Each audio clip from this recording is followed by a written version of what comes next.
אפרופו הולילנד, יש פה. אפרופו הולילנד, זה בדיוק הדבר הבא שאנחנו רוצים להראות לכם.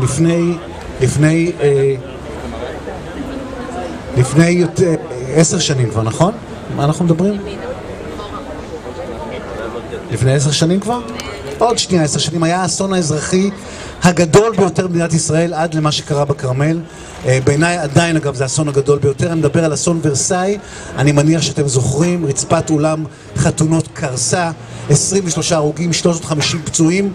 עד עצם היום הזה, שאנחנו עומדים פה ומדברים, כמעט 10 שנים אחרי, 10 שנים בדיוק עכשיו, איש מהניצולים, סליחה על השימוש במילה הזו, לא קיבל שקל פיצויים מהמדינה, ממשרד הפנים ומהאנשים שהיו בעלי האולם. התביעה מתנהלת as we speak now 10 שנים. מדובר באנשים קשי יום, אנשים שאיבדו חלק איבדו את רוב משפחתם, אנשים בלי טיפת קשרים שנאבקים בבתי משפט עד היום. סתם לשם הדוגמה, אתם זוכרים ודאי את אסון המכבייה, את הגשר שהתמוטט, נהרגו כמה אוסטרלים. אתם יודעים תוך כמה זמן סגרו את העניין הזה שם? תוך שנה נסגר הסיפור עם האוסטרלים. זה היה בתקופה שהיה אכפת לנו מה חושבים עלינו בעולם.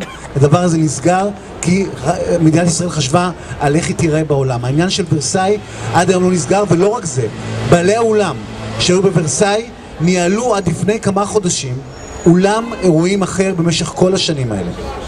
פשוט אנשים שהורשעו בגרימת מוות ברשלנות של 23 אנשים ו350 פצועים ניהלו במקביל בשנים האלה שבהם התנהלו האירועים שלהם אולם אירועים אחר. אבל זה לא סוף הסיפור.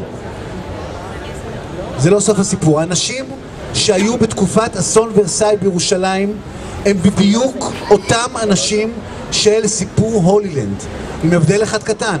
בהולילנד אולי הייתה שחיתות כספית, אנחנו לא יודעים, אבל כנראה, לכאורה. בוורסאי נהרגו 23 אנשים, 350 נפצעו. ראש העיר היה אהוד אולמרט. שולה זקן הייתה שולה זקן. מהנדס העיר היה אדון שטרית, שזה אותו מהנדס העיר של הולילנד. אנחנו יודעים שהמשטרה מצאה חוברת עם הנחות שקיבלו בכירים בעירייה שנתנו לאנשים האלה לנהל עסק בלי רישיון עסק, בלי טופס 4.